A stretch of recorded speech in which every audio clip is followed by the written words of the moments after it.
আসসালামু আলাইকুম। আজকে আমি আপনাদেরকে গার্মেন্টসের কাটিংয়ের টোটাল প্রসেসটা দেখাবো, দয়া করে দেখবেন। দেখেন, ফ্যাব্রিক্সের স্তূপ থেকে ট্রলির মধ্যে ফ্যাব্রিক্স আছে, ফ্যাব্রিক্স থেকে কিভাবে কাটিং টেবিলের মধ্যে আপনার ফ্যাব্রিক্সকে লে দেওয়া হচ্ছে, মানে বিছানো হচ্ছে। এটা আপনারা দেখতে পাচ্ছেন। লে বিছানোর পরে এই যে লে কাটার মেশিন আছে, এই যে লে কাটিং হচ্ছে। কাপড় আবার ওই টেনে টেনে সামনে নিয়ে যাচ্ছে।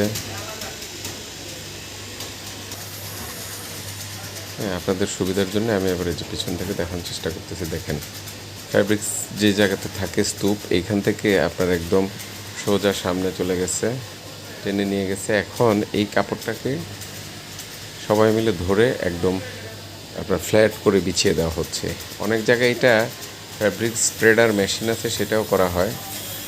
যে কাপড়টা বিছানোর পরে কিন্তু এই যে লেকাটার মেশিনে কেটে তারপরে অটো মেশিনটা উপরে উঠে যাচ্ছে, আপনারা দেখতে পাচ্ছেন। আপনাদেরকে আরেকটু কাছ থেকে দেখানোর চেষ্টা করতেছি। এই যে দেখেন, কাপড়টা বিছানো হয়েছে এবং বিছানোর পরে যেহেতু গেঞ্জির কাপড়টা একটু ভাঁজ হয়ে থাকে, এই জন্য এই যে গেঞ্জির কাপড়টাকে টেনে কিনারের সাথে মিলিয়ে দেওয়া হচ্ছে। এই যে মিলানোর পরে লে দেওয়া শেষ। এখন এইভাবে প্রেশার দিয়ে ভিতরে যদি হাওয়া থাকে এটাকে সমান করে দেওয়া হচ্ছে, বা কোনো ভাঁজ থাকলে ভাঁজটাকে সমান করে দেওয়া হয়। আর যে কাপড়টা আপনারা কাগজটা দেখতে পাচ্ছেন, এটা হচ্ছে মার্কার। এই মার্কারটার মধ্যেই মূলত আপনার ডিজাইন দেওয়া আছে, যে এই স্লিভ মানে হাতা বডি সব কিছুর এখানে ডিজাইন দেওয়া আছে। আর এই ডিজাইন অনুযায়ী কিন্তু কাটিং হবে। আপনার এই মার্কার বিছানোর পরে যাতে করে হাওয়া না ধরে সেজন্য হাত দিয়ে ছিদ্র করে দেওয়া হলো কাপড়টা, এবং এই যে যেটাতে হাত দিয়ে ধরতেছে এটা হচ্ছে কাপড়টাকে আটকে দেওয়া হয়েছে। যাই হোক, এখন এই যে আপনার মার্কার পেপারটাকে কস্টেপ দিয়ে কাপড়ের সাথে আটকে দেওয়া হচ্ছে একদম ভালোভাবে। দেখেন,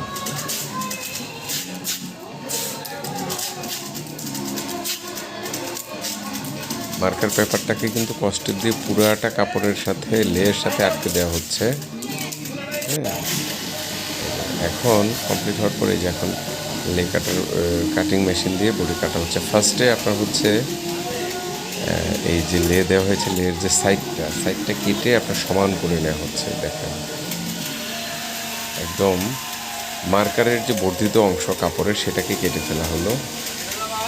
এরপরে আপনার হচ্ছে মার্কারের যে ডিজাইন করা আছে সেই ডিজাইন অনুযায়ী আপনার কাপড়টাকে কাটা হবে। দেখেন, আপনার এটা কাছ থেকে না দেখলে আসলে বোঝা যাবে না কিভাবে কাপড়টা কাটা হচ্ছে। এটা খুবই দক্ষ হাতের কাজ, কারণ কাটিং মেশিনটা চালানো খুব টাফ। কাটার মেশিন দেখেন, এটা কিন্তু একটা স্লিভ, মানে হাফ হাতের গেঞ্জির হাতা বের হয়ে গেল। এইভাবেই কিন্তু পুরাটা আপনার একদম পার্ট বাই পার্ট কেটে ফেলা হবে।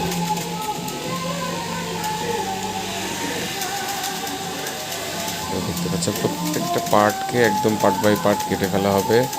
হ্যাঁ, ঠিক এভাবেই গার্মেন্টসে মূলত এভাবেই কিন্তু আপনার টনে টনে কাপড় কাটা হয়। এবং গার্মেন্টসের মূল যেটা নাভি বলা হয়, গুরুত্বপূর্ণ অংশই হচ্ছে কিন্তু কাটিং। কারণ আপনি কাটিং থেকে যদি কাপড় ঠিকভাবে না কাটতে পারেন তাহলে কিন্তু আপনি ফ্লোরে সেলাই করার জন্যে বডি দিতে পারবেন না। তো ধন্যবাদ সবাইকে, ভালো থাকবেন। এই যে দেখেন, আরেকটাও স্লিপ বের করা হচ্ছে।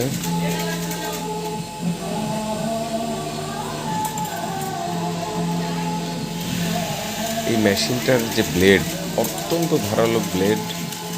এই ব্লেড খুব শার্প, সাবধানে দেখেন। হাতের মধ্যে এই যে গ্লাভস, এটা কিন্তু স্টিলের গ্লাভস, এটা ব্লেড লাগলেও কাটবে না। দেখেন, এই যে আরেকটা হাতা বের হয়ে গেল। ধন্যবাদ সবাই।